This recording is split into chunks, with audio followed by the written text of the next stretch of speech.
1580 is the official station of the K-Line.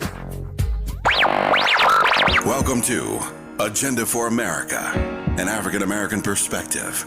A national conversation presented by Smiley Audio Media Incorporated, KBLA Talk 1580, and executive produced by Tavis Smiley. Tonight's conversation is the state of black men in America and features an all-star panel who you will meet in just a moment.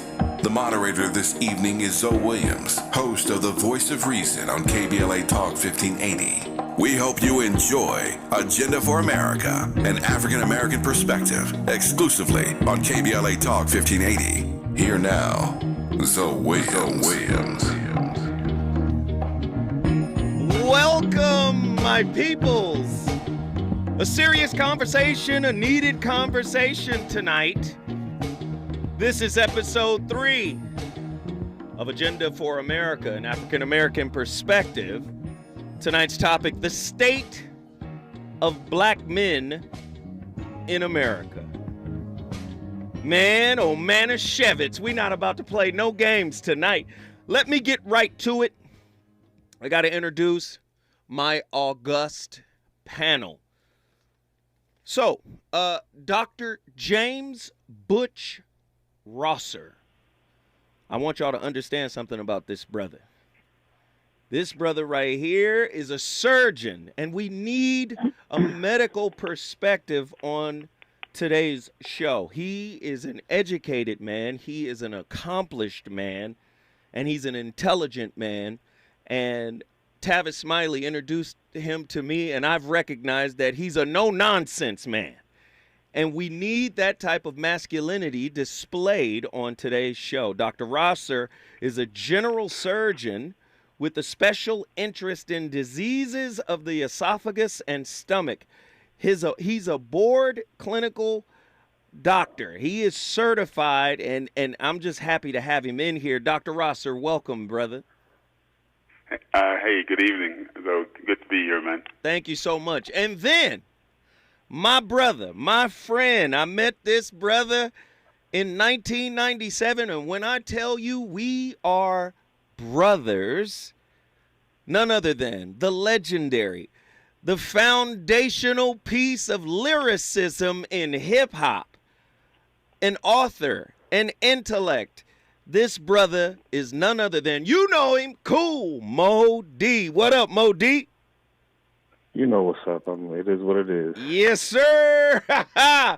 And then, let's not play around. We got to get right to it.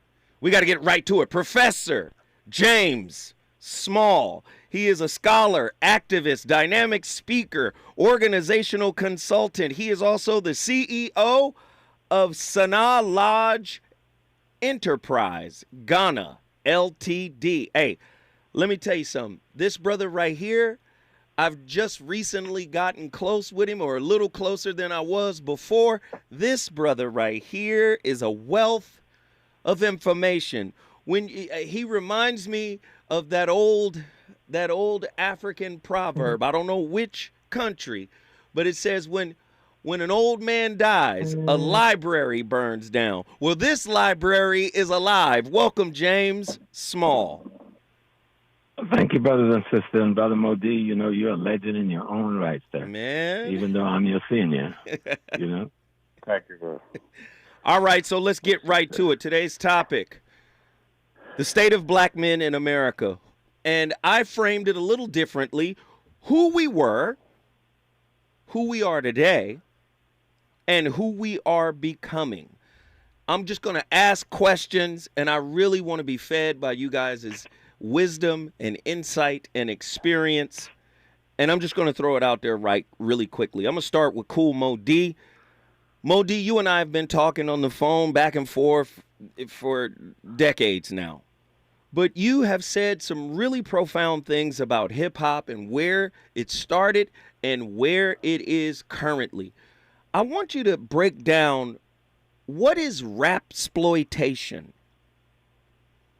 The era that we evolved into, the rapsploitation, I should say, repeat the question, is the era we evolved into because America is a business, first and foremost. It's a business about its business, And when they put the screws to you, they say it's just business. And that's the acceptable behavior that we've grown accustomed to. And hip-hop following the lead of America as opposed to following the lead of actual hip-hop, what hip-hop was about to be from when we started it, it actually became all about the money, which is always what it comes down to. The bottom line is you could say anything, do anything, as long as it serves a profit. And because our oppressors were in control of our art form, they basically co-opted every idea and every message we had. So if you had an idea about how to change the community or bring something positive back, and they didn't, the oppressors didn't view it as commercially valuable, the record never saw the light of day. So that's why we got and some of the greatest artists, and I'll say taking no slack away from them whatsoever, because Notorious Big is one of my favorite, absolute favorite artists. But I could always dissect the difference between his flavor and his talent and what his message was. And I think that the message, the underlying message, was more important in many ways than the actual flavor and the talent that was going on. And because our oppressors were in charge of us, it got to the point where I would have to go back to the record company and say, I want to talk about this. And they would say, that's not viable. And they had the arrogance to say, your audience wants this. And they start dictating to you what they're telling you your people are talking about or what they want to do. And they're not in any clubs, they're not on any streets from any neighborhoods. They had an arrogant position of, we know what your people want. So, by the way, when Public Enemy, which is my all-time easily favorite group, hands down, when Public Enemy came to the forefront and blew up the way they did, because it wasn't supposed to work. They didn't think it would work because there was no appetite or no market for it, so to speak. Putting it in a business sense, there was no market for it. But the fact that Chuck D did what he did and the way he did it, it connected with people, and they were surprised. And when they saw that happen, and I say again, one of the big telltales that I can't prove this, but I know for a fact just from spiritual space of feeling it, when Public Enemy, when they did the Fight the Power record, and Spike Lee aligned with them, and the record got that much more exposure because of the movies, and the business side of it started turning a profit, we immediately went from conscious rap to gangster rap being the most prominent art form in hip hop. Because if the oppressor's in charge, he would much rather deal with us killing us as opposed to us focusing our anger on them. Wow. And Public Enemy had the pulse and was showing America that Black America was absolutely more conscious than they ever thought. So they mixed the messages up, I should say, and made gangster the most prominent selling art form. And that showed us, or the younger people coming up, because it wasn't the older guys. The younger people coming up were looking at how to make as much money as they could. And not that everybody was anywhere near as good as Ice Cube or Snoop, so to speak, but they were using that as a role model and the template of what the pattern that thing after.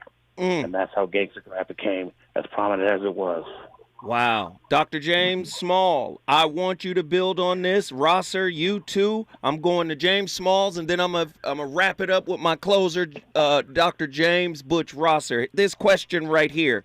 Has today's hip-hop music, in light of what Kool Moe D just shared, has today's hip-hop music made Hillary Clinton's horrible statements about black kids being super predators somewhat prophetic? First of all, I want to praise my brother for his analysis, Kool Moe D. That was just excellent. I couldn't have said it any better, brother. That was an excellent analysis and historical truth. And I want to give a historical example before I do my little piece and close out. Everybody knows Teddy Riley and Blackstreet, and they were rhythm and blues. And I was sitting with Teddy when he got the word from Interscope, and I called him the name, let him come and talk to me, and said that we want y'all to do rap. And they meant gangster rap at that time. And when Teddy and them said, no, we're not doing that. Then they said, your stuff will leave the warehouse shelf. And so when the brothers did what they had to do to make as much money as they could make, and then disbanded Blackstreet, because Blackstreet had a contract with them, not the individuals, then they called on them and said, okay, you owe us 2 albums on God, so now you got to reconstitute God, pay us what you owe us as a punishment. Okay, so now just drop that out there. Mo D, you know what happened, you know, because I had kids in the industry, and I was seeing what was happening with them. But what your analysis is just perfect. That's exactly what happened historically, and you were there as a part of it. And so what Hillary said, let me tell you, there's nearly 80 million of us in this country, and the percentage of our children that have been injured and damaged to the degree that they're now self-destructing is a very small percentage, but media make it seem like a bigger percentage than they are. But the negative influence that gangster rap, which is not run and motivated by us, but by the money of those moguls who wanted to negatively socialize us while making money off of us at the same time, did have its damage. Because young people, just like I did when I was young, a lot of what influenced my thoughts, my attitudes, my feeling towards women, my feeling towards other people was the music of that day, right? And the artists doing that social commentary of that day. And the same now. And so the people who are controlling what we get to hear is not the young black writers of these lyrics or the young black performers. They're not controlling what we hear. Somebody else is controlling what we hear. And so that somebody else is demanding what the product is going to be that they're going to pay for. And that product does have a negative influence on the population. It's called socialization, you know? Wow. Heavy stuff. Dr. James Butch Rosser, I'd love to get your opinion and perspective on hip-hop's influence. And in light of what Kool Moe Dee and Professor James Small just shared, what are your thoughts? How do you feel about what was shared with you? Well, as I sit back and I reflect on everything that my 2 colleagues said, you know, I must stay in my lane. And that lane is medicine. And when I think of it, what they just said, one word comes to mind for me: translation. There's a translation of the embrace of gangster rap and the expressions that so liberally smear violence and hatred. And that is the result of the 5th leading cause of death of black men in America, 15 to 44, is homicide. That we're talking about a real translation. And it threatens to make the black man in America even more invisible than he historically has been. Using the absence of these young black men because of homicide, because of poor health outcomes, and incarceration makes their existence obligatory. Now, this is a real deal. I'm not dealing with platitudes. I'm not dealing with theories. I'm dealing with facts. And as John Adams said, who was a slave owner, facts are stubborn things. So there is a result of this historical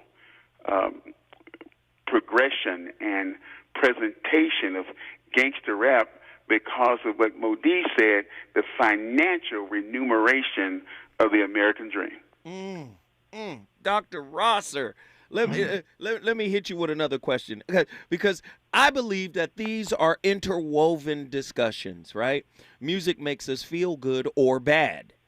And if the messaging, because I remember back in the day, we learned how to talk to women from the records. The social game rules was written in the lyrics. Marvin taught us how to talk to them, right? Now, today, the way we treat women, you look at the lyrics and you can see that there's a denigration of women. There's a degradation. There's almost a disdain for women. But when we're listening to this type of music, does it have an effect on us, our health?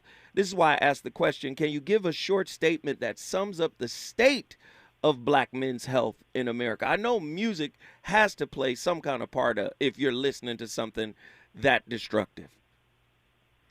Well, 2 words can sum up the state of black men's health in America. Life and death. Those are the two words. But our quality of life on this journey is inferior. And that includes our relationship with our queens and where we place them on the mantle of our consciousness. And it translates into data and statistics that are undeniable, because the third leading cause of death in women is unintentional injuries. And with those unintentional injuries happens to be mixed in domestic violence, which based on what you hear in the lyrics, you can see how the action translates in almost a direct line. The other thing is death, because the fact of the matter is our lifespan as black men is shorter. And you're going to hear me talk about this more and more. It leads to the invisibility of black men in America, and that cannot be allowed to stand. Wow. Mo D, I want you to jump in here, brother. I want you to jump in here. What are your thoughts on what Dr. Rosser just shared about that? And he talked about domestic violence, and I'm going to cover that in a second. But what are your thoughts about black men and their health? And I want to know, what is your regimen? How do you stay healthy? Because you've been doing this for a long time. How do you stay healthy, Mo? And do you see that some of your friends, maybe some of the people you grew up with, are really struggling with their health today?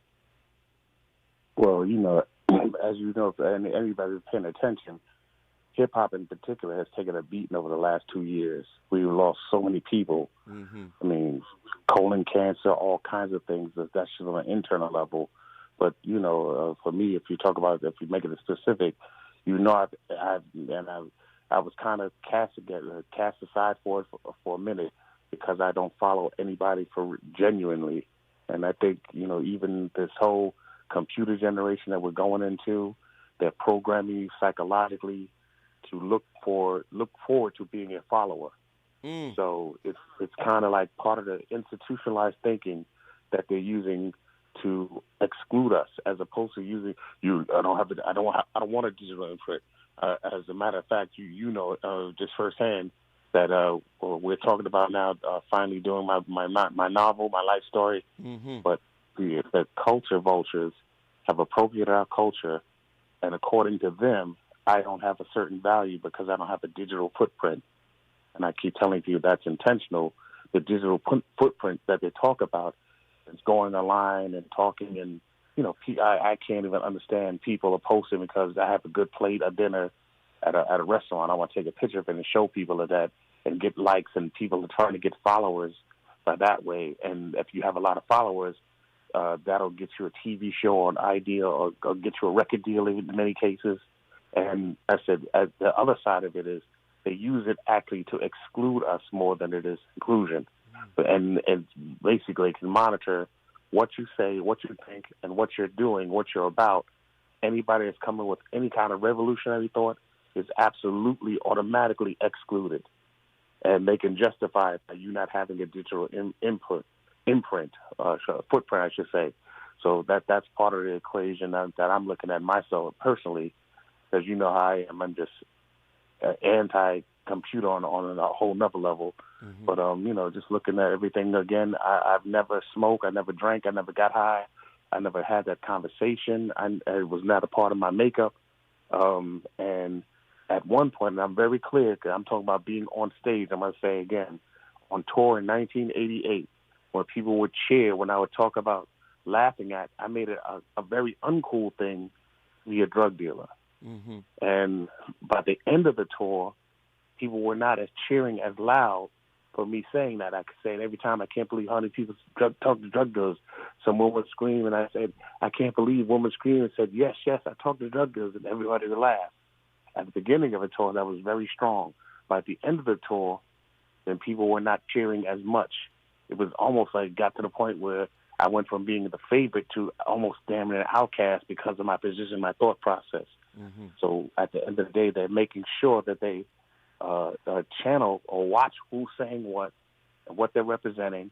And I've turned down, I can give you a long list of things. Like when I'm on the Budweiser Superfest, I wouldn't do a Budweiser commercial because I said, you're not going to use my popularity at the time when I'm as hot as I am to sell beer to my people. It just won't happen. But most people are looking at, and again, when I tell you, I talk to you personally, so you know the deals are very, very handsome at the time when you're coming from poverty.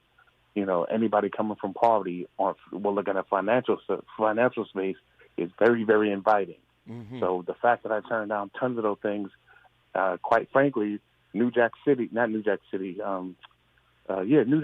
was supposed to be myself and Ice-T. And, you know, because the producers were in it, and I definitely say Wesley Snipes did a great job, but the whole point was, the irony, almost as a joke, was I was going to be a drug dealer and Ice-T was going to be the cop. Because Ice-T's history as a gangbanger, they thought that the role reversal, I said, I understand the thought process, but I cannot ever use my heat or my value to actually portray that image in Hollywood, because that was the beginning of hip-hop being looked at as some kind of other vehicle besides just selling records now. So they thought we had value on that level.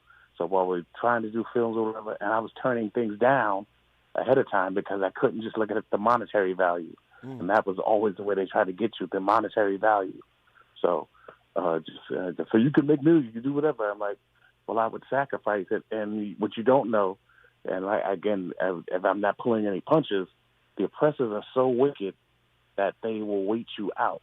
Mm-mm. It's almost like, well, if you can't sustain the heat level, then we'll just wait till you cool off so that the offers won't come to you anymore.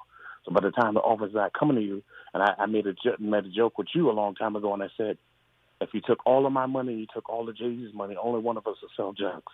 I would never sell drugs regardless, because that's my thought process. So I think the consciousness is not a part of the equation in hip-hop and for the most part. Not to say that there aren't people, because I'm sure there are, but, you know, the thought process for me was always about, what is your consciousness doing for the culture that you're doing it for? And I think that part of the equation was something that the oppressors at the labels never liked. Wow. I wouldn't just do a commercial because it was about how much money I would make. Wow. So that was very, very frustrating for me at one point. Mo D, come on, save some of that fire, brother. Save some of that heat. Listen, Professor James Smalls, you know I got to pull you in here. You think I'm about to deviate from the discussion, but I'm not. The state of black men in America, we not playing right now. I got this question, and I'm going to pose it to all panelists, but I want to start with Professor James Smalls. What are the core tenets of black masculinity, and are they under attack? Well, the core tenets of black masculinity is to be a husband, to be a father, to be the male center of a family unit, to be someone who informs and instructs the next generation. That should be the role. And it has been under attack since we've been in North America. We have kind of softened to understand there's a war that has been waged against the African population from day one. The war has never ceased. It has never even abated. They've just changed methodologies on how to carry out the war. And so the black male and the question of masculinity isn't a question of gender. We tend to make that look like it's a question of gender confusion or gender clarity. No, it's a question of societal roles. Okay? And the role of the African male can be traced back to the beginning of time. The role of the African male was to seek partnership with the African female for the purpose of creating a family, for the purpose of perpetuating your species in a healthy manner. But why? An optimally healthy manner. But why is it under attack? Because a lot of people don't know what an attack because we looks are the like. only. An attack looks like anything that will oppose the false notion of white supremacy and the rule of social order, white racism in America and the rest of the world. That's what we're fighting against. We're fighting against greed. We're fighting against a minority group that's ruling the world through fear, tyranny, terrorism, and dominance that leads to death and destruction. And that population, which is the European population primarily, with some alliedship with the Asian population of rulership, have made sure that they dominate the world, dominate the resources of the world, so that they can have the creature comforts that they want in the world. Okay? And so the African population and African culture as a culture offer the only real alternative to European culture of domination, destruction, and death. And so you can't allow the Africans to rise up and come up with a model that will challenge the prevailing model that's currently ruling the world economically, politically, and culturally. I got to get Dr. James Butch Rosser in here. Brother Rosser, what are your thoughts on what the great James Small just laid down for us? Well, as you look at the battlefield and its landscape, we're looking at, a simplified war plan. What is that simplified war plan? Attack the strongest link. That is why there's been a concerted effort to erode the masculinity and standing of the African American male in America, not just to other cultures, but to the African American female. Ooh, wait. No. Don't stop me now. Don't. Oh, you might as well. I know you didn't want to go there. No. I'm not going to stop you. I just got to move forward to break and then come back and let you have more space to continue because you're cooking. So just hold tight when we come forward. Man, the state of black men in America is on fire. We're going to come right back with Dr. James Rosser.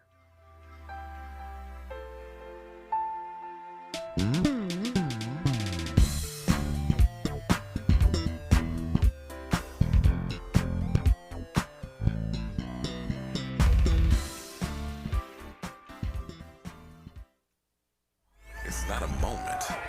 It's a movement. And we're still marching. KBLA Talk 1580. Unapologetically progressive. Power to the people.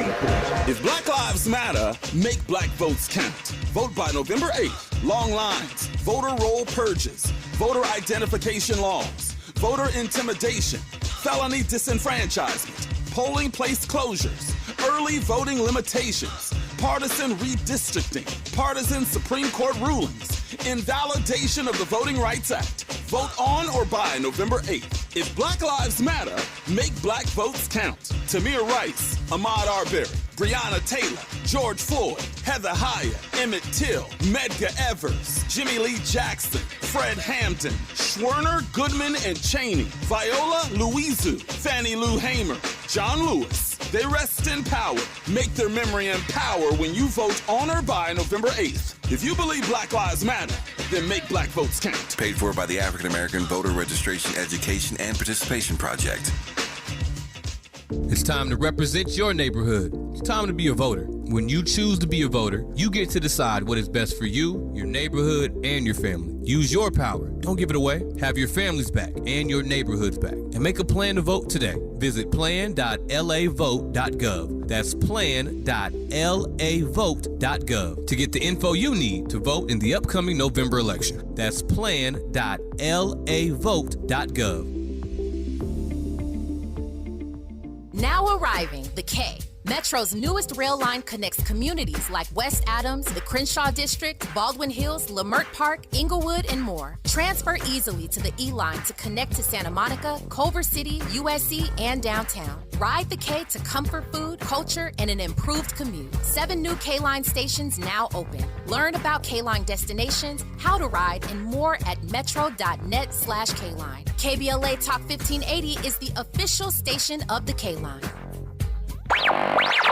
Welcome back to Agenda for America, an African American perspective, a national conversation presented by Smiley Audio Media Incorporated, KBLA Talk 1580, and executive produced by Tavis Smiley. Tonight's conversation is the state of black men in America, and features an all-star panel who we will rejoin in just a moment. The moderator this evening is Zoe Williams, host of The Voice of Reason on KBLA Talk 1580. We hope you're enjoying Agenda for America, an African American perspective. Here now, Zoe Williams. Welcome, The Voice of Reason. I'm Zoe Williams. You know how I do. We got 30 minutes left in the first hour. But let me just give you a quick tease of what the second hour is going to look like. Professor Kaba Hiawatha Kamene, my good friend, is in the building. He's in studio. Minister Tony Muhammad, as well as George Fraser. But I have to allow Dr. James Butch Rosser to really open up. He was about to go somewhere, and I want to make sure he's got space to do it. Go ahead, Dr. James. Well, we talked about the continuous erosion of masculinity with African-American males and black men in America. It is purposeful. And the erosion is not just in overall society, but it's particularly targeted to erode the masculinity of the black male with black women. Black men do not get the same level of care in America, and therefore, guess what? There's a 6-year difference between the lifespan of an African-American male and an African-American female. And when you dig down deeper, you can see the inklings of the trap. African-American males have a greater unemployment rate. Employment, health care benefits are directly related to lifespan. African-American males are not only unemployed, they now are making less money. You're a male in America, which usually means that you have an advantage, but African-American males don't have that advantage, and it's translated. Now, you look at women, African-American women, the great strides. Now we have more African-American women going to med schools than black men. You see the continuous erosion of masculinity and ability to take care of your family and the ability to walk with your head up because you have a job and you're responsible, and that is systematic. Wow. Thank you, Dr. James Butch Rosser. We appreciate it. Let's keep it going, guys. Let's move it. Let's get going. Cool Mo D. Now, I know you heard what the brother said, man. And I recall this phrase that Malcolm X said many years ago. And Malcolm said, this is 4 decades ago. Malcolm said that the black woman was the most disrespected human on planet Earth. In light of what Dr. James Butch Rosser just said, he said, it makes me ask this question. With the combination of mass incarceration, unemployment, low education, homelessness, and police brutality, are black men now the most disrespected people on planet Earth? Modi. Well, one of my next record was, we're not doing records anymore, but one of my next music projects or whatever starts off saying, I am suffering from generational post-traumatic slave disorder, PTSD. And I say PTSD is generational because, as my good brother Dr. Small said earlier, we've been at war from the very beginning. And slavery, we don't see that as a war, or we don't term that as a war, but it's the uncivil war before the actual civil war. And then even when we were free, the next thing was Jim Crow. So they've been fighting to keep that status quo going from the very beginning. So at the end of the day, and ironically, I don't think it's an accident that rap / hip hop was actually under attack the way it was, because we were actually doing what they were talking about. We're talking. So if we're talking, we can have the conversation. And they definitely do not even want the conversation to be elevated at all. So at the end of the day, they had a vested interest in making gangster rap popular because it gave you a hyper version of masculinity in the most violent sense and against each other. So we had this hyper violent side projected, and you can't, because we're people that are not a monolith, I understand that, but there's a whole level of nuance. So you love your father, but if your father is abusing your mother, if you show him as an abuser and not as a lover, a father, whatever, and you make him one-dimensional, and you project the one-dimensional side of the equation, then the kids take their cues from what they're looking at in the elders. So there's absolute racism, sexism, ageism, classism, all those isms, schisms work simultaneously, and they do a great job of projecting what part of the image that they want us to focus on. So, you're a gangster, so I'm a gangster, and that's another thing that we have to also stop doing. I think I told you this before. Yeah. We have to stop defining ourselves from the white man's perspective, and basically like being a gangster. How did gangsters so-called become cool? Because it's a juvenile thought process that sees hyper masculinity as violence, and I'm not taking nothing. I'll take your money. I'll do this. I'll shoot, whatever. And only the violent part of the equation was only talked. That was the only thing that was focused on and talked about. We never even focused on our brains. We never focused on our love. We never focused on any other aspects of ourselves. So when you start to break it down that way, we start to get us a one-dimensional version of masculinity, and vilified because it was projected in the gangster and the most violent space or whatever. And like I said, I don't like the music myself. I'm from hip-hop, but I don't like the music per se. But that has nothing to do. I can always separate. I absolutely love Snoop, and I absolutely love Ice Cube as a human. And you get to meet them, you see they're not that way, so to speak, all day long. But the image that the record companies will make sure that they projected that side, they would never project the side of Ice Cube being married to his wife all that time, all that years.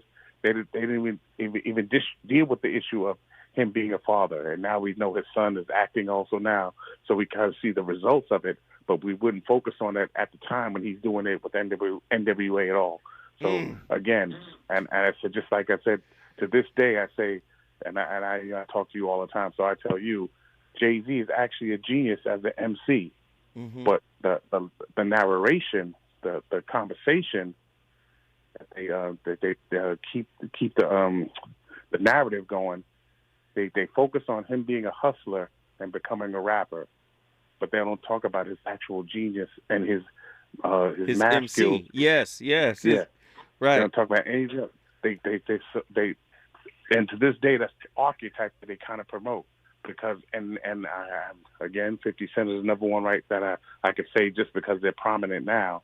But again, when you see BMF and Power and all these things on TV, I'm like, is the only success stories of black men in the 70s and 80s, is the only success stories out there, or the interesting stories out there, or the gangster stories, or the gang crime families? That seems to be the only thing that they want to do. And I think that back to it being more intentional, and that, like the brother just said, is very intentional. They know exactly what they're doing. I remember I wrote a script one time, and literally one of the notes came back, it's not enough violence and not enough sex in it. Wow. I'm like, so I had a whole different perspective of black life. Like, so my true story cannot be told because I never drank and I never smoked and I didn't do any violence. I didn't do any what I call the dumb young stuff. I don't want to curse. Oh, no. Can I curse on it? No, you cannot curse. Thank you, brother. Oh, okay.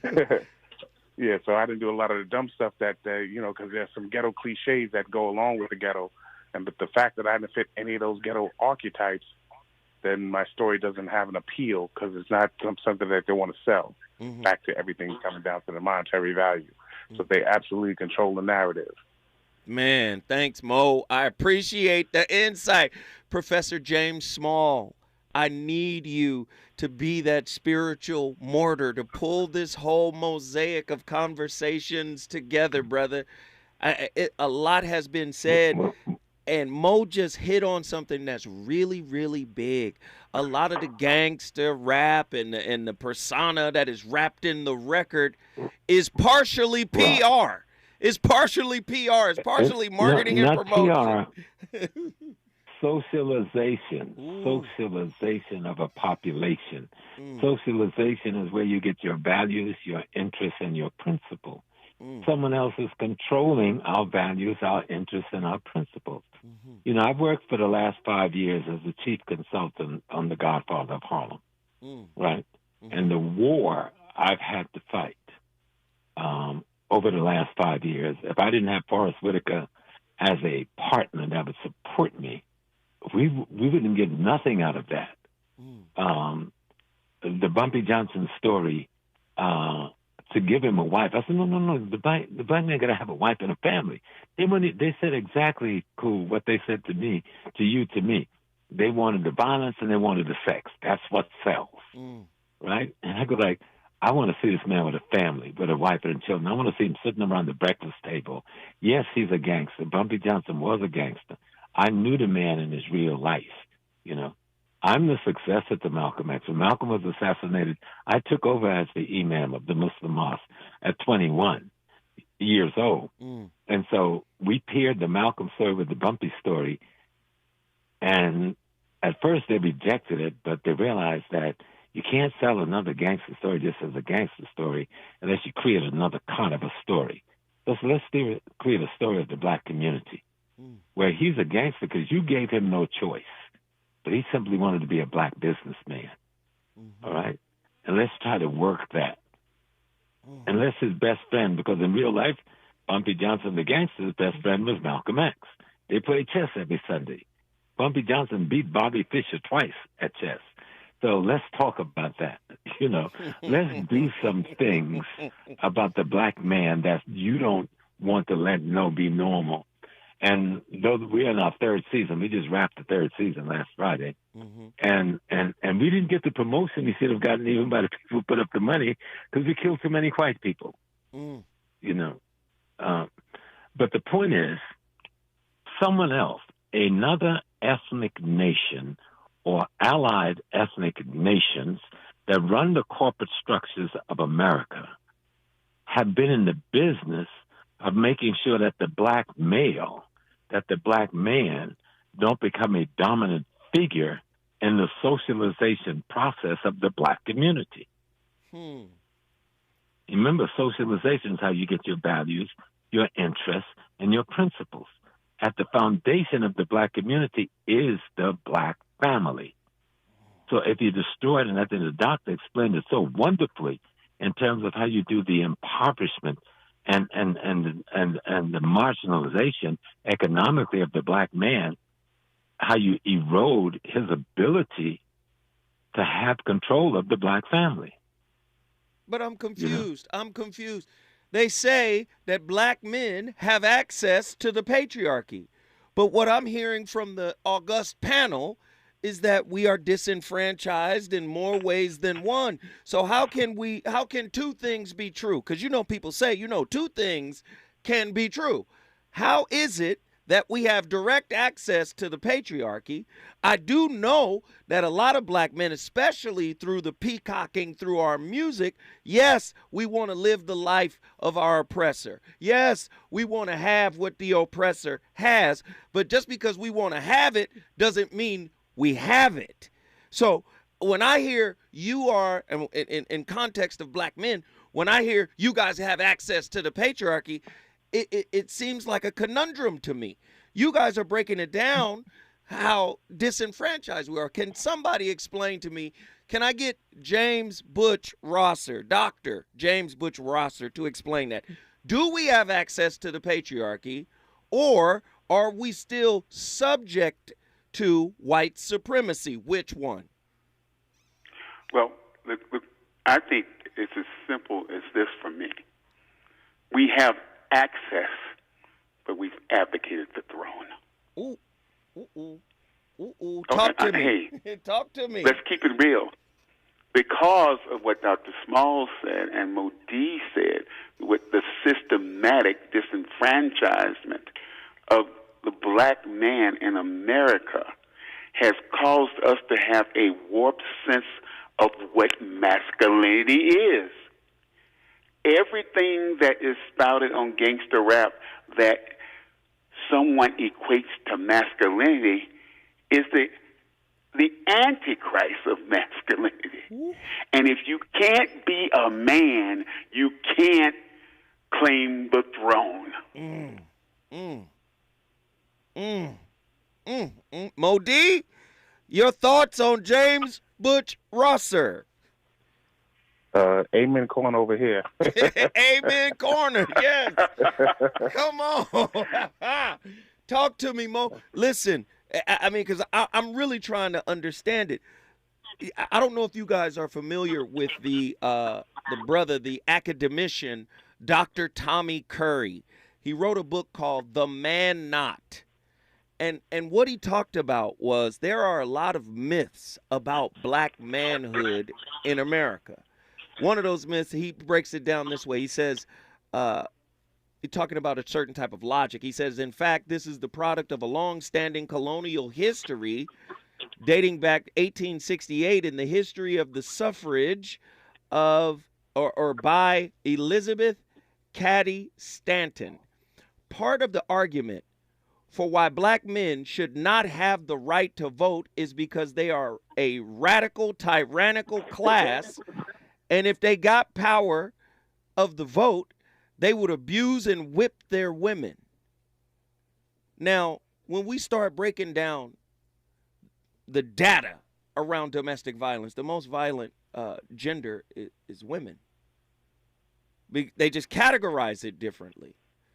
Now, Dr. Rosser may have to explain this for us, the difference between intimate partner violence, the difference, common couple violence, intimate terrorism, right? These are all different levels, and they have the CTS, Conflict Tactics Survey, and what they found in my study, reading the works of Benjamin Carney out of UCLA, what he said was the most violent gender are women, but their violence is categorized under something called moderate violence, which encapsulates kicking, punching, spitting, pushing, throwing things. They say now they use the CTS, the Conflict Tactics Survey, to show, and a lot of people don't like using it, they say, because it doesn't equate for strength, for the strength of men. When men get violent with women, they hurt women, they break women. And the assumption is men should just absorb female violence. Your thoughts on that, Dr. James Butch Rosser? Well, the way I was raised in Mississippi, is that you have to give ultimate respect to women, even when they are out of their minds. And we all have experienced a woman that emotionally has gone over the top and has had a break with reality. Now, I was raised to be able to absorb that because that's what a man does.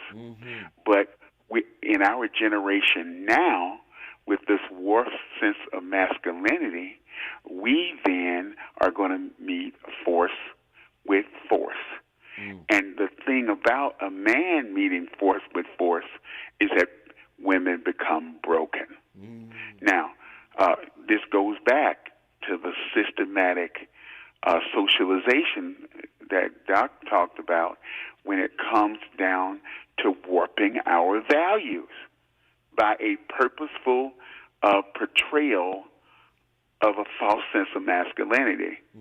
Now, so that's my posture. Now, you're asking me what is the high ground. It's the high ground my grandmama and granddaddy, mom and daddy taught me. that, there are times when a woman, especially a black woman, is going to lose her mind. And you have to be man enough to weather that storm because you're a man and not the warped shell of a human homo sapien that society has warped you into thinking that you are. Wow. Professor James Small, I need you to keep it going, man. I need you to keep it going. Yes, sir. Lord. Well, let me, as the father of the term post-slavery trauma syndrome, I did my first lecture on that back in 1992. Post, the past, slavery is the condition, the harm that was done. Post-slavery trauma was the result of the harm of genocide that we call slavery. Syndrome is that it continues. Okay, now. And most people don't use my PSTS because they don't want to deal with the continuum, right? Okay, the trauma, post-slavery, the syndrome. And so what we are seeing is two cultures and two value systems clashing. We talk as though the European value system of what a man is, what a woman is, what a family is the only measurement to solve this problem. There is an African value system. There's an African concept of a family. There's an African idea of truth, justice, righteousness, harmony, balance, and reciprocity. But we are not allowed to bring that system to the table. And so we're trying to seek conflict resolution using the system that caused the conflict in the first place. And it'll never work. You'll never solve the problem that way. The problem between the black man and woman in the society, the American society, is that we both are trying to be clones of the white man and women for just the sake of survival itself. And it's not going to work. So you telling me right now, you telling me right now, the majority of black men in America are simply clones of white men in aspiration? Yes. Oh, please, yes. please, go deeper. Yes. Because when we talk about value systems and worldview, and we only talk about a couple hundred years, we've only been here 400 years, right? We were in Africa practicing something for millions of years that's embedded in our subconscious, but we were not allowed the sanctuary to be ourselves. And the best opportunity we had to have a sanctuary was the black church. And so we hid our African self in the black church, but now we can't even find it because we put on the white cloak of who we should be. And in our daily lives, we're imitating white people and trying to deal with conflict resolution. And we are not going to ever solve the conflict because it is the very conflict resolution instrument of the European value system that is causing the conflict between black men and women. Wow. Okay, so now I have a question for the entire panel. I want everybody to give me a truncated answer because we're up against the clock towards the end of the hour. Who were we? Who are we? And who are we becoming? Dr. James Bush Rosser, your answer. Well, I think we were a people, as Dr. Small said, that had our own set of values. We had our own kingdom. We had our own way of doing things. And then we came to America. And then we had to go into a radical survival adaptive mode. And that radical adaptive mode, it held us back from taking our foundation from Africa and then having it evolve to another level. But what we are supposed to do now is take account of the fact that the system, the black men, has tried to turn us into the invisible man. Wow. That has no posture, no standing, no value, because the system is constructed to keep you down in the basement. So what we have to do, and this is just talking about medicine, there's not enough gender and race data that's being gathered to guide us toward those solutions for the African American male in America. And that is going to be our way forward. And I say it, of course, toward what I do, and that is my job as being a healer. Wow, thank you so much. Cool Mo D. We've got 3 minutes left, so you got to make it quick, and then we're going to wrap with Professor James Small. Well, I heard everything everybody said. I have 1,000 thoughts going and go. Of course, this truncated thing is a little too short for me, but it is what it is. The European effect, and I say European MC, my hip-hop world, yes. The European has absolutely affected us on many levels. And, we got Surviving R. Kelly and Surviving this and that. Like the real documentary I'm doing is called Surviving America, because that's what it is. As black people, it was just black men in general, but we turned the art of survival into our way of life. The art of surviving is actually a way of life.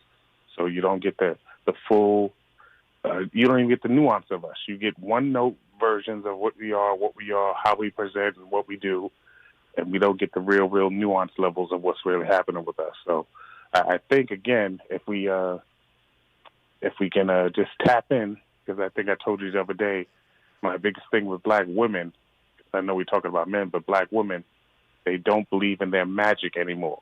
They don't believe that there's a magic in them. So because we don't believe in our magic, then the effect of that, because a lot of times, whether we don't accept it or not, we know, especially boys growing into men, but men not follow, but we do things to cater to women in many ways. And if the black woman ever starts believing in her magic, black men will actually respond and react to that in a very different way. Ooh. And I think that's part of the equation. So I say, if I'm talking to a young guy and I'm telling him to get your rap together, I'm like, focus on making her understand her magic. Because that's what, instead of I'm trying to get some, like, that's to get some. Right. Get her to tap in, and that's the real thing. If you tap in instead of looking for the outside, it's already in you. Man, Mo D, thank you. You only left James 30 seconds. You only left him 30 seconds. My goodness. Well, that's okay. And I can do it really quickly. Right. African culture was a culture where we understood ourselves to be God having a human experience. We understood ourselves as human beings to be aspect of the divine essence having this human experience. And our concept of the divine is the totality of creation itself, the universe and nature, and that we were an aspect of that universe and nature, interdependently. That was our culture. We have tried to clandestinely practice that and disguise ourselves within the context of white European culture in America, using the church as our own sanctuary, which is an umbrella of white European culture, and we've done well. But in doing well, we've forgotten the fact that we are God having a human experience called us. Wow. And no one can disprove that. Wow. Thank you so much, gentlemen. Cool Mo D, Professor James Small, and James Butch Rosser. Hey, I appreciate you guys for dropping jewels on what it means to be a black man in America. Listen, this is Agenda for America, an African-American perspective. I'm Zoe Williams. When I come forward, hour number 2, panel number 2, and the heat shall continue. KBLA 1580 Santa Monica. Power to the people. Say his name. 12-year-old Ohio youth Tamir Rice was gunned down at a public park while playing with a toy gun, a mere 12 seconds after police arrived on the scene in 2014. No one was ever prosecuted. Justice for Tamir denied. Say his name. Tamir Rice. Tamir would have been 20 on June 25th. He'd be able to cast a ballot for only the second time in a national election this November. Say his name. Tamir Rice. Tamir can't vote on November 8th. His voice was silenced long before he was ever able to vote. Do you think those who denied him justice will vote? Say his name. Tamir Rice. and vote on or by November 8th. What's your excuse? Paid for by the African American Voter Registration Education and Participation Project. It's time to represent your neighborhood. It's time to be a voter. When you choose to be a voter, you get to decide what is best for you, your neighborhood, and your family. Use your power. Don't give it away. Have your families back and your neighborhoods back. And make a plan to vote today. Visit plan.lavote.gov. That's plan.lavote.gov to get the info you need to vote in the upcoming November election. That's plan.lavote.gov. Now arriving, the K. Metro's newest rail line connects communities like West Adams, the Crenshaw District, Baldwin Hills, Leimert Park, Inglewood, and more. Transfer easily to the E-Line to connect to Santa Monica, Culver City, USC, and downtown. Ride the K to comfort food, culture, and an improved commute. 7 new K-Line stations now open. Learn about K-Line destinations, how to ride, and more at metro.net/K-Line. KBLA Talk 1580 is the official station of the K-Line. Welcome back to Agenda for America, an African American perspective, a national conversation presented by Smiley Audio Media Incorporated, KBLA Talk 1580, and executive produced by Tavis Smiley. Tonight's conversation is the state of black men in America and features an all-star panel who you will meet in just a moment. The moderator this evening is Zoe Williams, host of The Voice of Reason on KBLA Talk 1580. We hope you're enjoying Agenda for America, an African American perspective, exclusively on KBLA Talk 1580. Here now, Zoe Williams. Welcome to Agenda for America, an African American perspective. This is executive produced by none other than Tavis Smiley. Tonight's topic, the state of black men in America. We on fire tonight. Hour 1 was crazy. So you already know hour number 2 is about to take off and go in an entirely different direction. Let me just say this. Being a black man in America is not for the weak. It's not for the weak. And if you could, I guess, people say we should journal, right? Journal your feelings and journal your experiences and things you've been through. If black men journaled every day what it meant to be a black man, the compendium that would be compiled could educate the world so they wouldn't have to misinterpret who we are.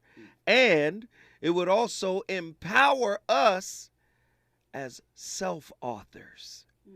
Everybody else got an opinion and a definition, and oftentimes we follow the definition of others. We have to reclaim the pen of self-authorship.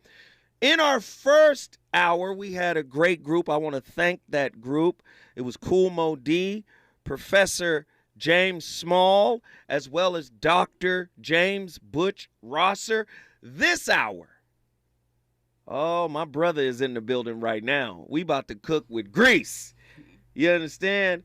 And I don't like messing up his new name. I know him as Minister Tony. Like, if I got a problem, I could call Minister Tony Muhammad and say, Tony, what do we got to do? Right. And Tony will let me know. But the Minister Louis Farrakhan, the Honorable Louis Farrakhan, gave him a most powerful name, brother. Yes. Abdul Malik Sayyid Muhammad. Did I get it right? You got it right, brother. You right in there. Come on. Real close. My brother is in the building. Of course, we have none other than, man, this brother right here is the glue. I call him the economic glue. He knows how to connect the dots. Brother George Fraser is in the building. Welcome, George. You said it right. Come on. You forgot the doctor. Hey, You forgot the doctor. We got ministers. We got professors. You got to have a doctor now. Well, I'm sure all of them got doctors. That's Well, right. come on I'm in the here, house. doctor. I'm up in here. I'm up in here. Yes, sir. Go ahead, Doc. And then let me not get this wrong. Professor Kaba Hiawatha Kamene is in the building. What up? Hotep and peace to my brother Zoe Williams and to the family. Thank you for this opportunity. Oh, man, I appreciate y'all. Let's just get right to it. Let's just get right to it. Your teacher has been teaching for over 60 years. What is it? 60 plus now. Absolutely. So I got to ask this question. How in the hell are black men beneficiaries of white male patriarchy? I got to ask, brother. When you say how they're beneficiaries. Yeah, how do we benefit from white male patriarchy? Because I hear a lot of people saying that by virtue of our gender, we have a natural inroad into white male patriarchy. I need to understand how. Well, I mean, I don't know what that means to you, but I don't experience white male patriarchy. Come on, brother, talk to me. I only know black male patriarchy, which is rooted in God himself. See, blackness is not just a color. Blackness is the essence of God. See, black is the essence from which all other colors come from. And this is why the most honorable Elijah Muhammad said that the black man is God and he is the father of all ethnic groups. They all come from us.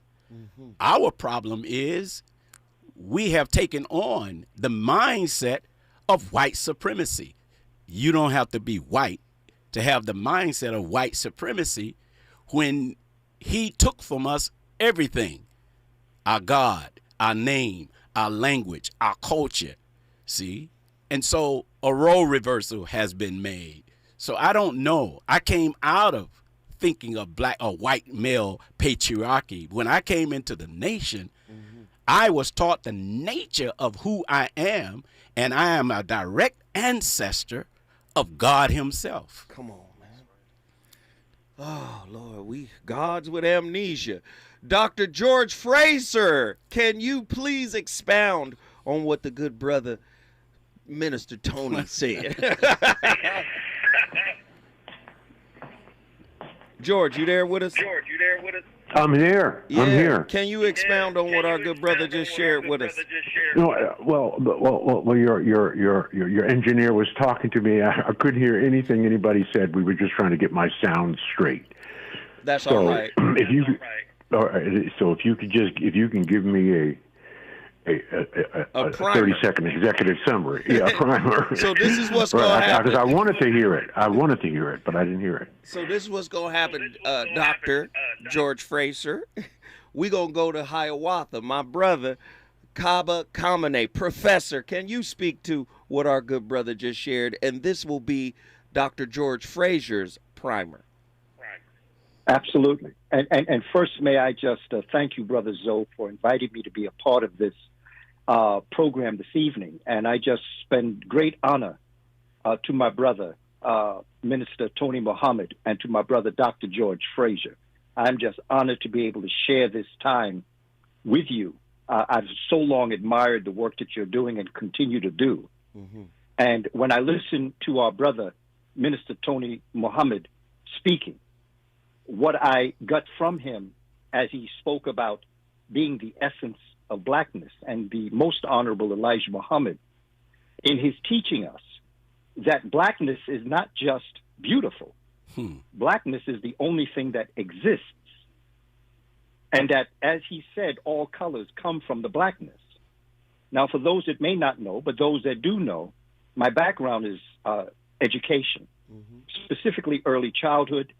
Specifically, I've taught every grade, I've taught every subject, including college. And so when I was teaching my kindergarten children about the essence of blackness, I actually proved it. And I asked our audience, in their convenience, to try it. And what I would do is I would lay out all the primary colors in crayons. And I would lay out the red, the orange, the yellow, the green, the blue, the indigo, and the purple. And we'd start with the red, and we would take our crayon and we would draw a line.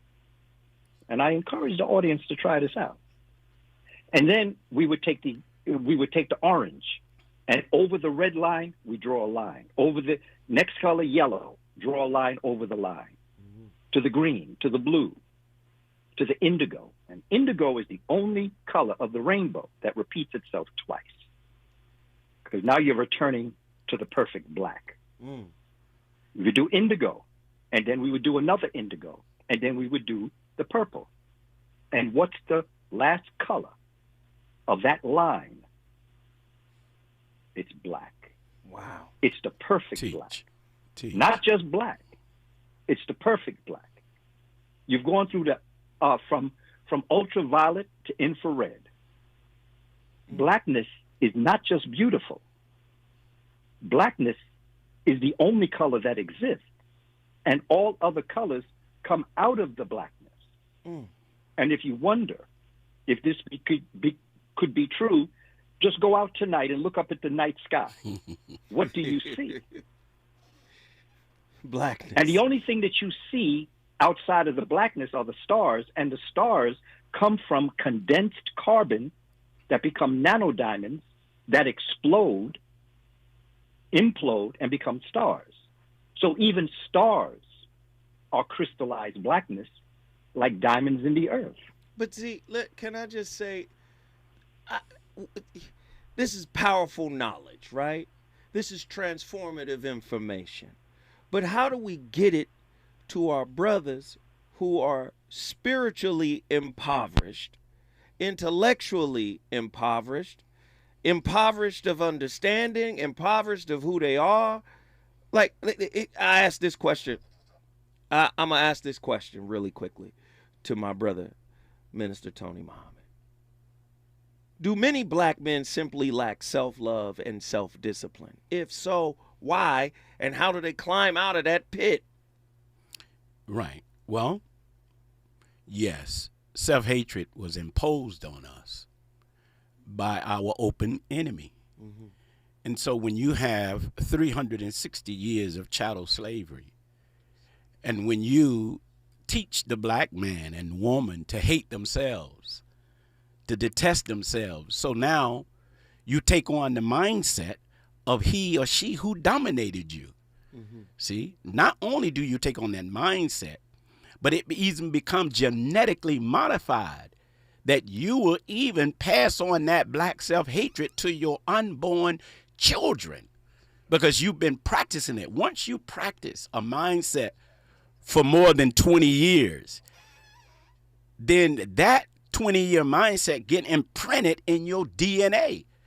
And so the Honorable Elijah Muhammad, this is why he was born to break that mindset of telling the black man that you are the direct descendant of God himself.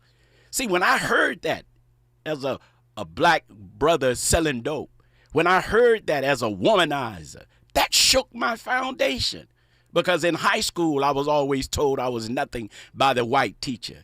In my high school, I was told that I should emulate the white male patriarchy. See? But when I heard that, I always knew that it was something more to me than what was being told. But who had the courage to tell it? And so the Honorable Elijah Muhammad said, brother, do not speak to the black man's condition. Speak to him through his nature, because if you talk about his condition, you'll keep him stimulated. But if you go to his nature, you'll lift him from that point on. See, so when I go among gang members, I don't see a gang member. I see a God. I don't remind him that he's a gang member. I said, brother, do you know who you are? I'm a roll in this. No, brother. You're a general. You're a God. And you get his attention. So that's how you begin to destroy. And it takes time to restore the black man back to his original self. It took time to destroy us. So it's going to take time to put us back. And this is why, dear brother, I don't care what anyone say. I don't know of many organization out there that can point to black men as in the Nation of Islam. Not by my might, but I can go in any hood. Why do they respect us? Why do they say, there go the brothers? How have I been able to stop 4 riots just by showing up and the homies submit? Because they see black male masculinity rooted in God. Man, but when your weaknesses, when your darkness, when your generation, I don't call them generational curses, I call them generational tasks. When your generational tasks get a PR person and a marketing budget, and you get to rap about it, and you get to put it out there, and people fail to realize that music, although you say it's entertainment, it's actually entrainment. It is teaching the listener hypnosis. How to act, how to walk, how to think, how to behave.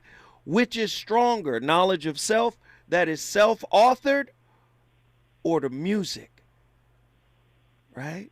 Or the content that's being put out. You know how Hollywood say content is king. Mm-hmm. Which is stronger, brother? Which is more appealing? Well, God's language, the knowledge of God and the knowledge of self is more appealing. And look, brother, rap started consciously. See, it was conscious rap music. And when our open enemy saw that conscious rap music was lifting the consciousness of black men, white supremacy fear free-thinking black men. See, black men who destroy white supremacy. So they took it off the rail and introduced gangster rap. So now the KRS-Ones, the Public Enemies are no longer there. X-Clan. See? Yeah. So now, again, so you've taken it because now you're using rap music along with drugs. See, when you are using rap and drugs, that's pain, drugs, and hypnosis. See? So now on a beat, now like a Frankenstein, you got your you got your earplugs in, electronic devices. So just like Frankenstein, if you remember the monster, he had two prongs on his neck. So God in the Holy Quran said, I'm as close to man as his own jugular vein. So if I got my earphones in and I'm hearing B's and H's and kill a brother and kill this and go be a criminal that, you know, and I'm high on top of that, I'm being hypnotized. Wow, Professor Kaba Hiawatha socially Kamene. engineered. My brother, you got to come in and share with us, man. Minister Tony is cooking with grease.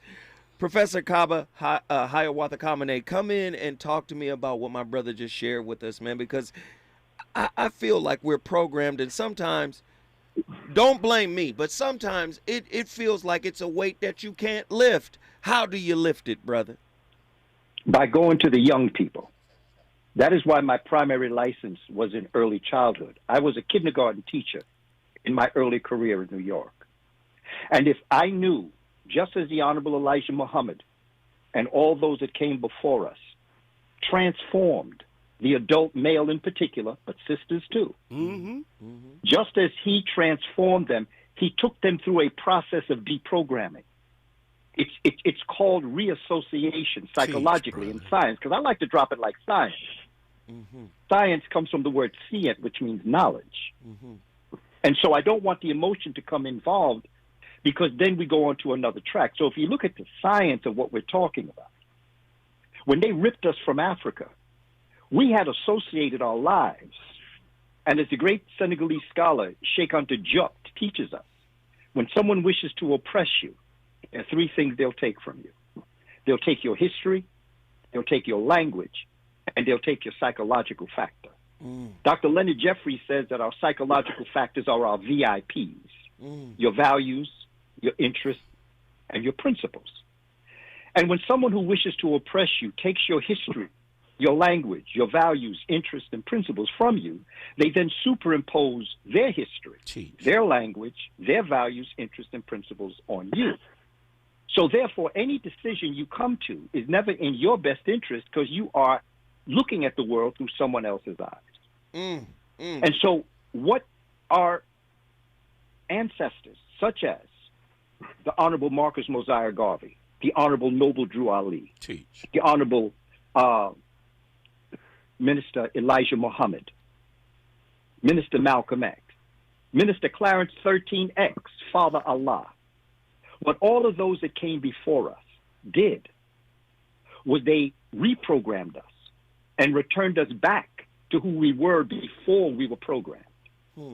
What I did was I went to the children who were 4 and 5 years old, who had not yet been programmed in the first grade, the second grade, the third grade, who by the fourth grade, as has been told to us by great scholars, you get into the fourth grade syndrome. Come on, brother. That's real truth.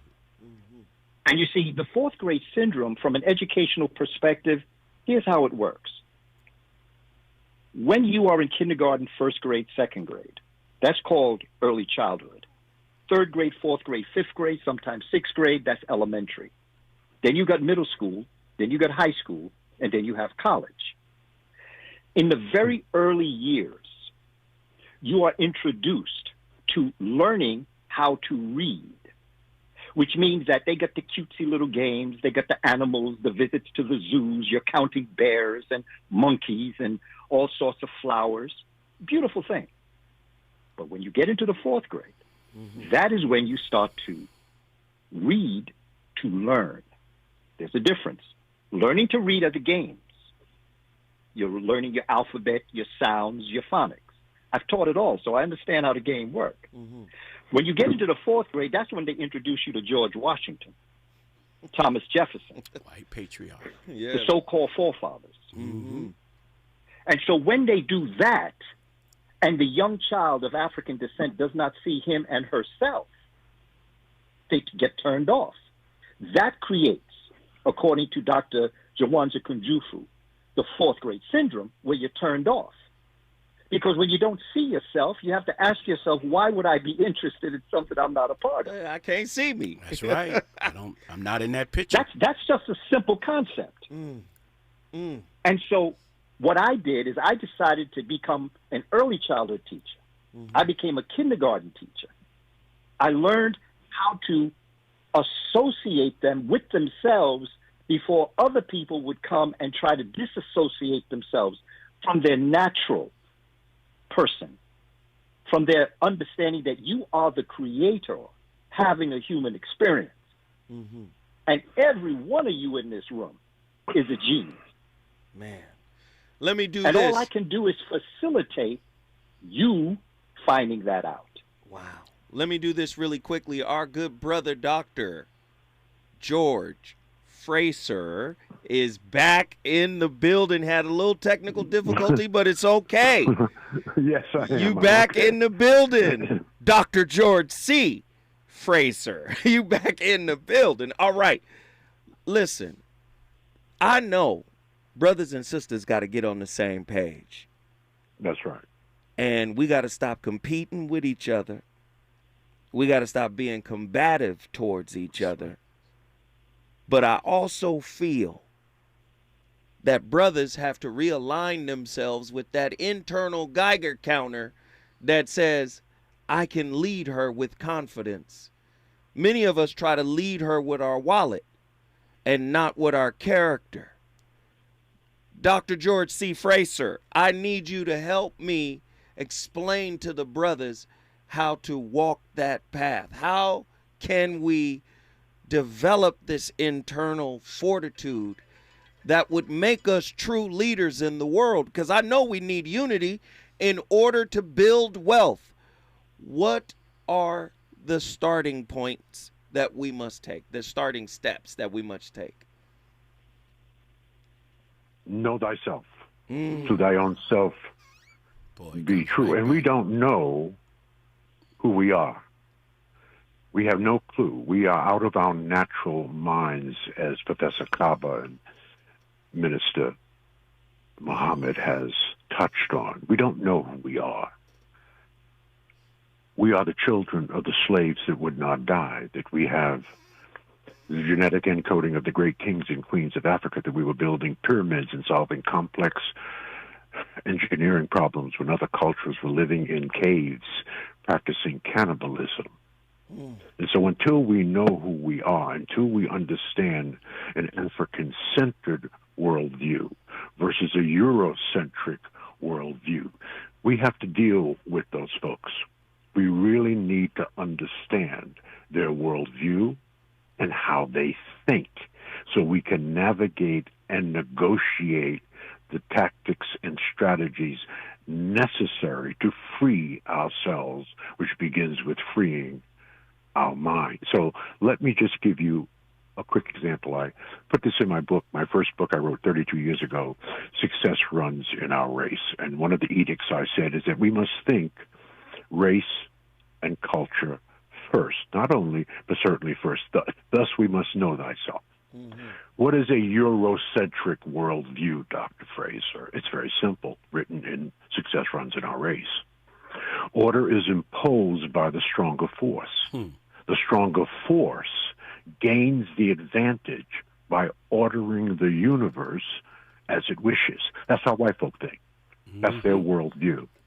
The African-centered worldview is the universe is active and alive, and the laws of nature reveal its inherent order, as well as the Creator's divine laws.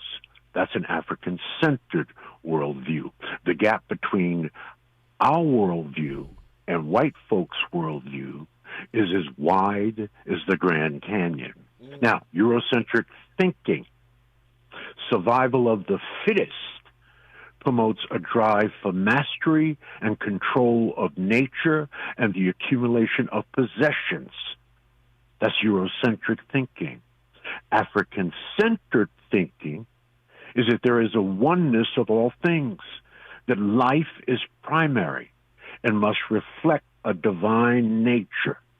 Group maintenance, collectiveness, and sharing are essential. Again, the gap between how white folks think and how we think, if we are woke and conscious, is as wide as the Grand Canyon. Stokely Carmichael said it beautifully. I was born in Bed-Stuy in Brooklyn, New York, 1945. 1962, I was running the streets of Harlem, and I saw this young brother on a soapbox. I was 17 years old. It was Stokely Carmichael, who later changed his name to Kwame Ture. And here's what Stokely said. Now, what I did not realize that when Stokely was speaking, that he was programming me. He had put the seeds in my subconscious mind that would flower and ultimately would become the guiding light of my own life. I didn't realize that at 17 years old. But Stokely said simply, no black person in this country makes an advancement solely based on his or her talent or worth. All individual advancement is based on mass struggle. We make no progress in this world without shedding our blood. Therefore, your advancement and success does not belong to you. It belongs to the people. And if you do not use your success or advancement for the benefit of your people, it is a betrayal of the people who shed their blood for you. Now, let me paraphrase something Minister Farrakhan said, who I believe is the greatest leader of black people actually in this world. Dr. George, Fraser, listen. You are cooking with the rarest kind of grease right now. But I got to carry you forward. Hold that thought, because I want you to have enough space to lay this thing flat. Dr. George C. Fraser is cooking. Man, agenda for America, the African-American man's perspective. Us, we talking tonight. When we come forward, we got a lot to talk about. It's not a moment, it's a movement. And we're still marching. KBLA Talk 1580. Unapologetically progressive. Power to the people. Have power represented here today. And I come to ask you to go all out to get every Negro in this county registered to vote. Just see what a power you can be. Then after getting people registered, that is another even greater responsibility, and that is to go out to vote. Once more, we have the opportunity to send to the Congress of the United States competent, qualified, dedicated black men and women. Let us march on ballot buses, so somehow we will be able to develop that day. Men will have food and material necessities for their bodies, freedom and dignity for their spirit, education and culture for their mind. Paid for by the African American Voter Registration, Education, and Participation Project. It's time to represent your neighborhood. It's time to be a voter. When you choose to be a voter, you get to decide what is best for you, your neighborhood, and your family. Use your power. Don't give it away. Have your families back and your neighborhoods back. And make a plan to vote today. Visit plan.lavote.gov. That's plan.lavote.gov to get the info you need to vote in the upcoming November election. That's plan.lavote.gov. Now arriving, the K. Metro's newest rail line connects communities like West Adams, the Crenshaw District, Baldwin Hills, Leimert Park, Inglewood, and more. Transfer easily to the E-Line to connect to Santa Monica, Culver City, USC, and downtown. Ride the K to comfort food, culture, and an improved commute. 7 new K-Line stations now open. Learn about K-Line destinations, how to ride, and more at metro.net/K-Line. KBLA Talk 1580 is the official station of the K-Line. Welcome back to Agenda for America, an African American perspective, a national conversation presented by Smiley Audio Media Incorporated, KBLA Talk 1580, and executive produced by Tavis Smiley. Tonight's conversation is the state of black men in America, and features an all-star panel who we will rejoin in just a moment. The moderator this evening is Zoe Williams, host of The Voice of Reason on KBLA Talk 1580. We hope you're enjoying Agenda for America, an African American perspective. Here now, Zoe Williams. Man, I don't want to waste no time. Dr. George C. Fraser was cooking, and we want to get him back in the kitchen so he can finish that thought. Come on, brother. Okay. I want to paraphrase Minister Farrakhan, who was on the Breakfast Club not long ago. And as I started to say, I believe he is the greatest black leader that we have. He is the freest black man in America, that is for sure. Yes, sir. But and again, I'm paraphrasing him. He said that here we are, nearly 50 million black people, and here we are begging somebody else, can I have a job? Do you have something for me to do? Can you feed me? Will you educate me? Well, this is the crime, the ignorance of black people.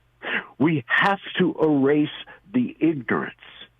We have to erase the ignorance to get us started doing something for ourselves. And you cannot blame others if they do not want to give you the money. Okay?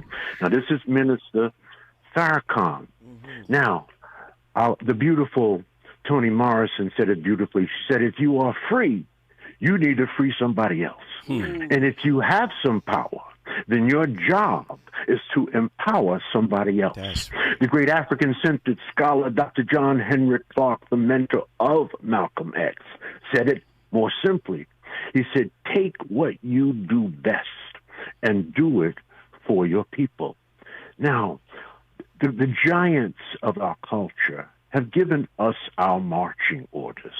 We must pull ourselves out of this ignorance of ourselves, understand what we are up against, understand what their thinking and worldview is, and design the products, the services, the strategies, and tactics necessary to fight their oppression, which is psychological, which Professor Kaba talked about, right?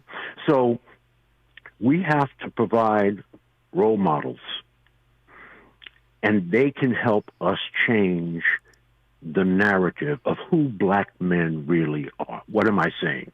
And I'll close with these couple of points. A, we need black men, because they say if the fish stinks, look to the head. It's leadership. It's leadership.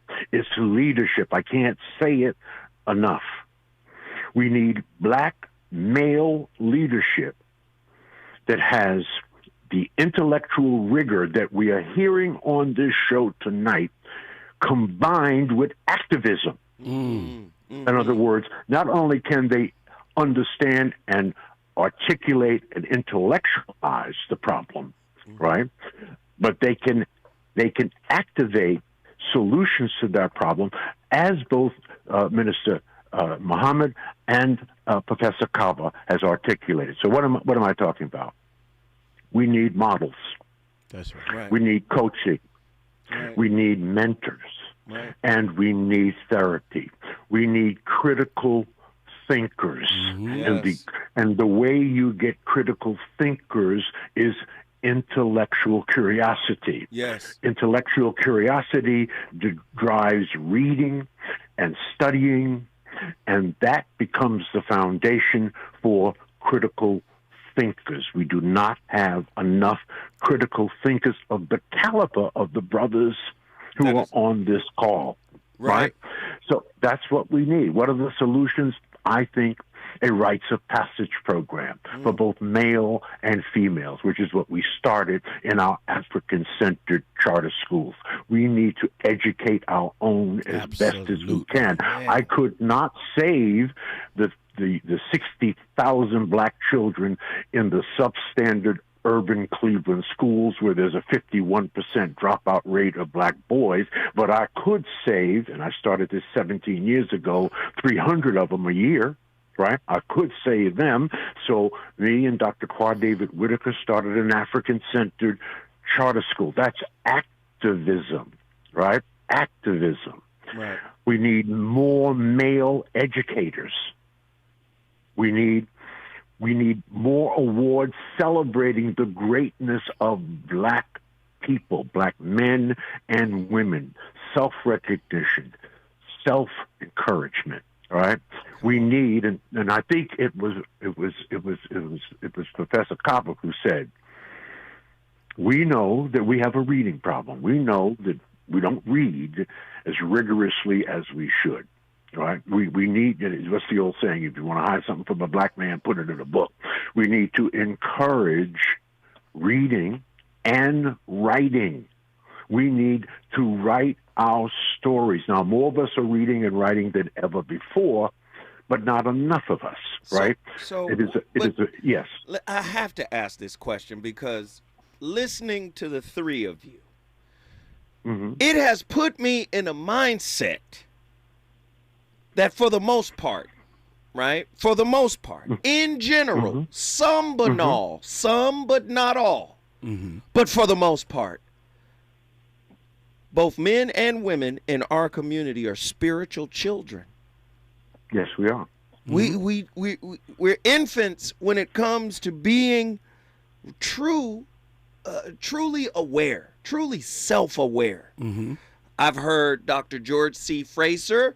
I've heard Professor Kaba Hiawatha Kamene. I've heard my good brother, Minister Abdul Malik Saeed Muhammad. I'm going to get his name now. Don't get it. I've heard you all say, we think like white people. And this ain't just for men. I know this is about men tonight, the state of African-American men, black men in America, but this is both black men and women. Right. You know why we think this way?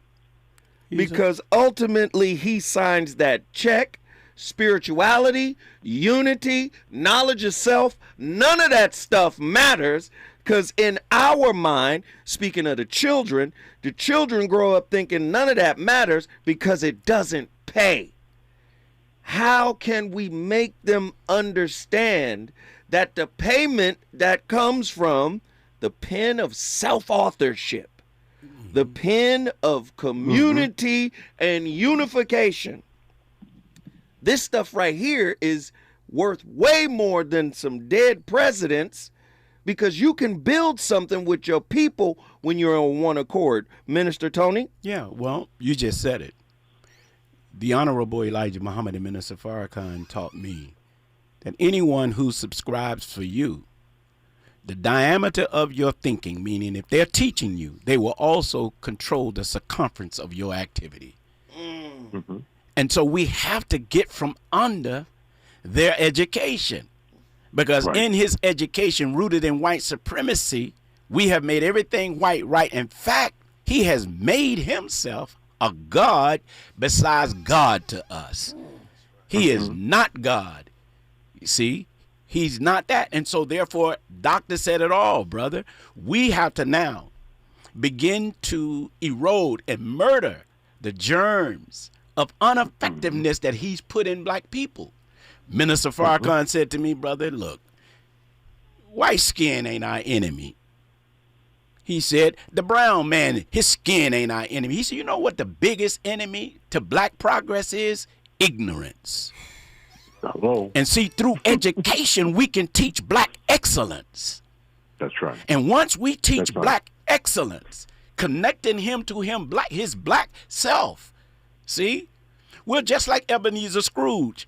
Ebenezer Scrooge, in their Eurocentric, he didn't come into himself until some angel walked him back into the history. Right. See, you don't have to teach us religion. All you got to do is walk me back into my history. I'll walk back into my proper mindset. And once we do that, and Minister Farrakhan said we have to destroy enmity, envy, and jealousy that was put in us on the plantation of distrusting one another. Once we do that through education, brother, we will be like every other ethnic group that came into this country. See, the Chinese never get accused for being anti-American. The Koreans never get accused of being anti-American. The Armenians never get accused, and then they have an area in America that's named after their country. See? Wow. Chinatown. You can't put a soul food in Chinatown. They ain't gonna let you. You can't put a black bank in Chinatown. I ain't mad at that. They're not gonna let you because of why? They are rooted in themselves and they are self-determined to survive as a group. Ooh, when we do that. That's right. But each one of them ethnic groups nurtured themselves to strength off of black ignorance because from us is over a $1.3 trillion spending power that we have in this country, which will make us the third largest country in the world. But through our ignorance, we give it to everybody else, and that money don't circulate in our own neighborhood. So we can't portray the right images of ourselves. And this is why I respect Jewish power. Say anything against them.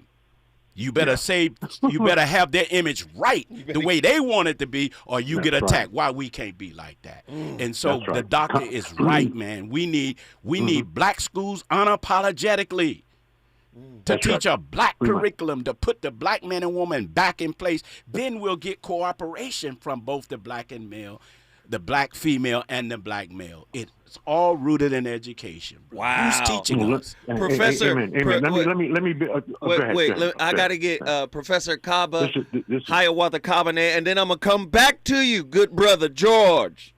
Okay. Professor Kabane, are you in here? Talk to me, man. I'm in here. And I'm learning. I got my pen and paper out. Come on, me too, brother. Everybody in here cooking right now. We got to get it right. Let's go. I'm going to have my doctorate when I leave here. Listen, let me tell you. The more I learn how much more I have to learn. That's right. That's right. Family, I come out of 45 years of being an educator. And I just want to tell you two things that I picked up from listening to Dr.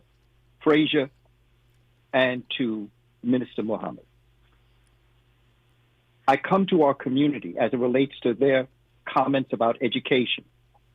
I come as someone who's lived it. When I began my career in New York as a kindergarten teacher, and I developed my relationship with my children, 4 and 5 years of age, I could write a book on my experiences with my children. Young brothers tell me, you look like my daddy. I wish you were my daddy. Can I call you daddy? And my response was, I am your daddy. Come on. I may not have brought you in the world biologically, but in Africa, every adult male is called Baba. And every adult female is called Mama. I am your surrogate father. Teach, man. And if there's anything I can ever do, besides the math and the science and the language arts, if there's anything you ever want to talk to me about, I'm here for you. I get messages from students today. See, they didn't know me as Kaba Hiawatha. They knew me as Booker Taliaferro Coleman Jr. Mm-hmm. But as of May 10th, 2002, I was born again to Kaba Hiawatha Kamene. Teach. And in that, I became the unifier, because that's what my name means. When I went to the elders and the shamans, when I was correcting my name, because I don't call it changing my name. Mm-hmm. I'm correcting my name. Mm-hmm. Mm-hmm. I'm returning back to who I was before I was so rudely interrupted. Ooh. By the likes of them. I like that. And so, Rudely. in developing this relationship, I'd like to now go into a brilliant scholar by the name of Dr. Edwin Nichols, who is the clinical psychiatrist. He's done phenomenal work. And he looks at the original race, which is African, and the two ethnic stocks that came from the African, which is who we call, as one total group, Indo-European. Right. But we could call them European and Asians. And he said that the worldview of the African is person to person. The society itself, the civilization itself, bounces off of how I see my brothers and my sisters and how they see me. The society is built from that. Because of the nature of the Asian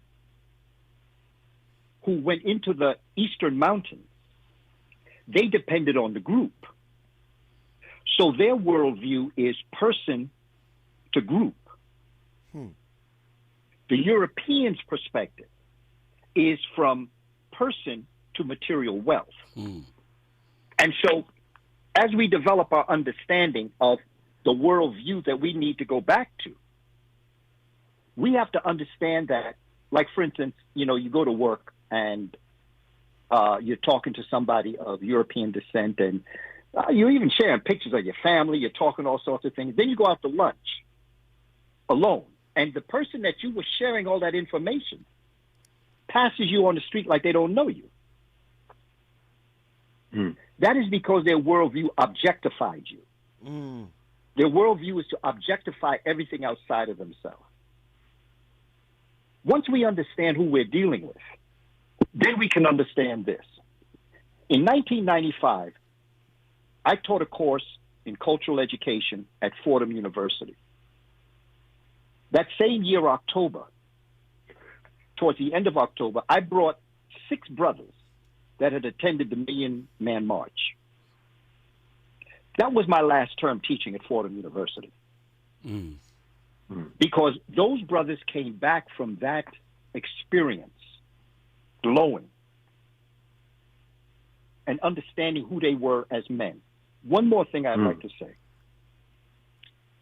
When we would have open school night, because at this time I was teaching in a school, but I was directing social studies. We had 35 schools in our district, and I managed the social studies department for the 35 schools.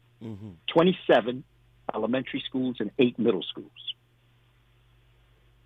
When we would have open school night, sometimes we would have one page, and maybe 17 parents would come in to open school night. Reverend Jesse Jackson and other speakers told the audience, as I'm telling the audience tonight that's listening, when come to November next month, there's a chance that you're going to have open school night. The fathers, go to your children's school. That November of 1995, remember, I'm used to all the years. I've been teaching since 79. Open school night, we had maybe 3, 4, 5 parents come, open school night. Maybe 8 came during the day, because we always had a session at night, a session during the day. That November 1995, I saw 3 pages of attendance, and the great majority of signatures were the father. When a father goes into a school, wow, it changes the dynamic of the relationship of the teacher. I don't care what culture they are.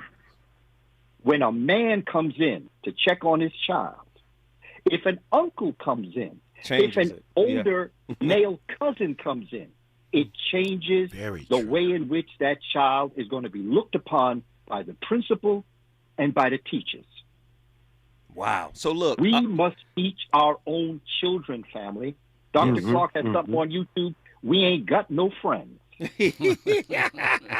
So look, we have to know the difference between a friend, an ally, and an enemy. Ooh, yes, yes, World yes. War II, Russia and China. Malcolm tells us Russia and China were our friends, and Germany, Italy, and Japan were our enemies. After World War II, Russia and China became our enemies, and Germany, Italy, and Japan became our friends. Sometimes we do not understand the difference between an enemy and an ally.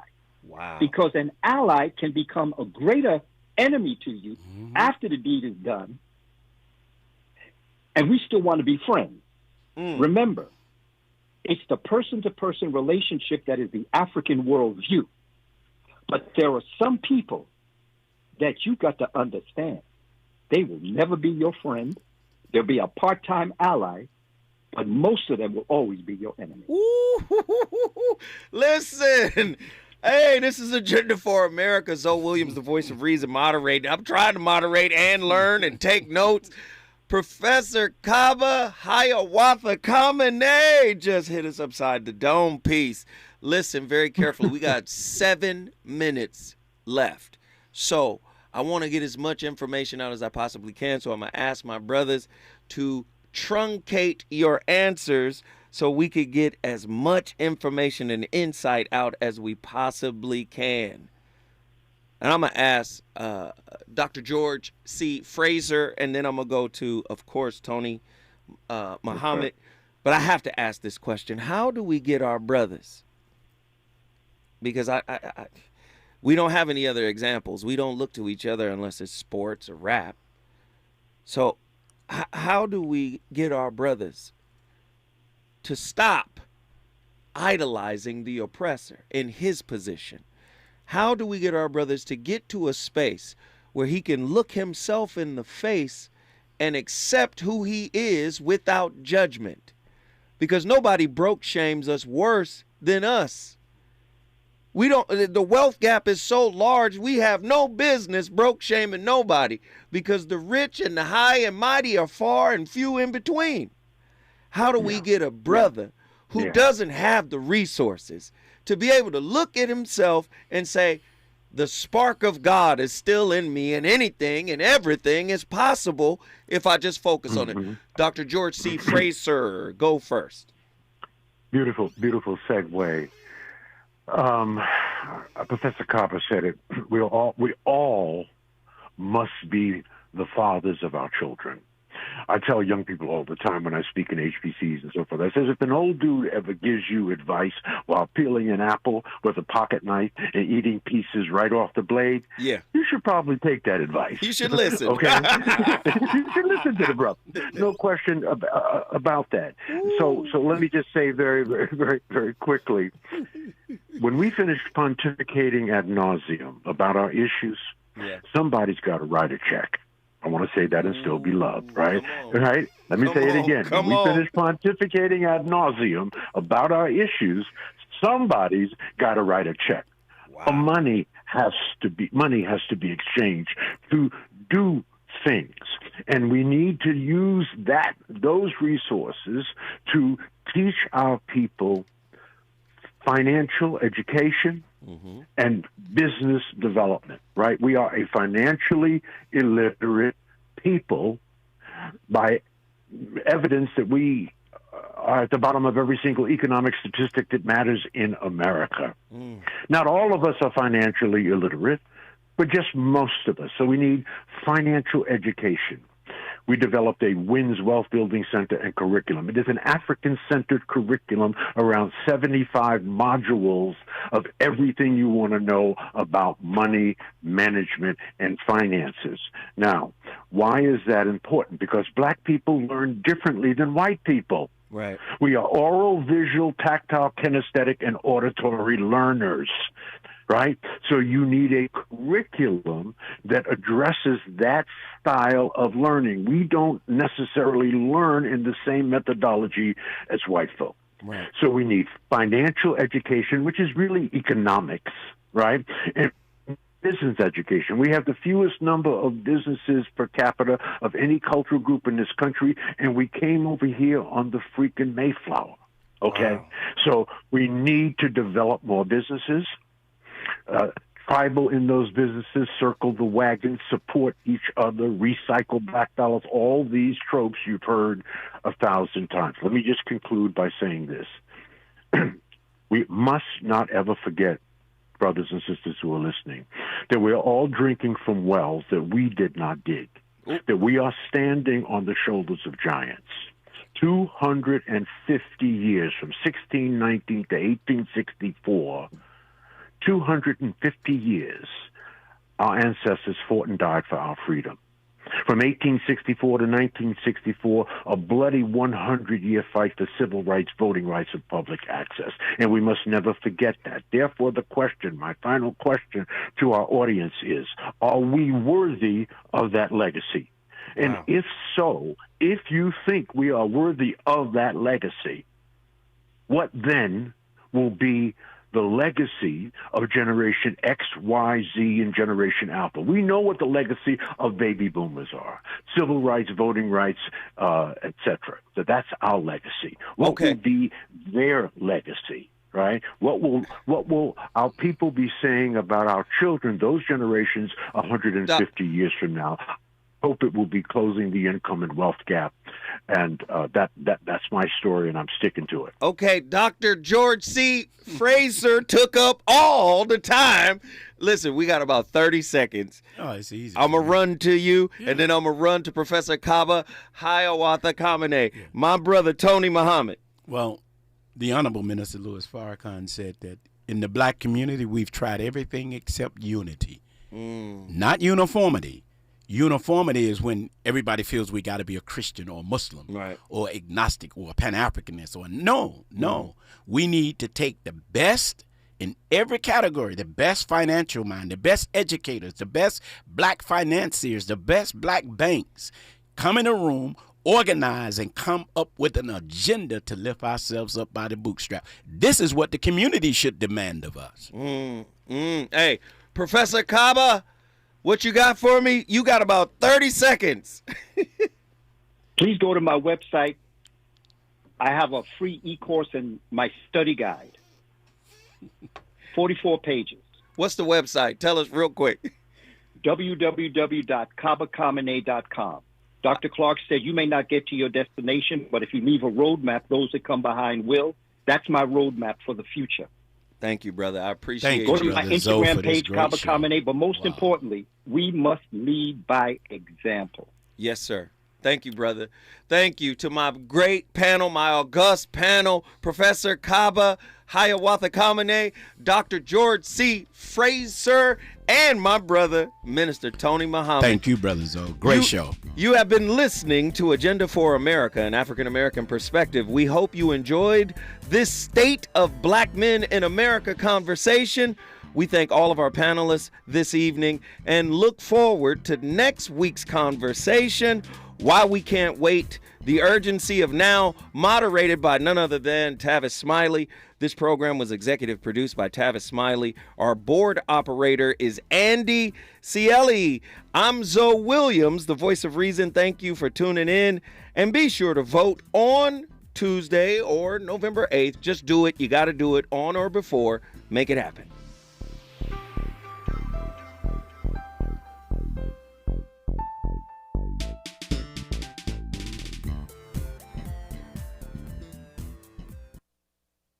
KBLA 1580 Santa Monica.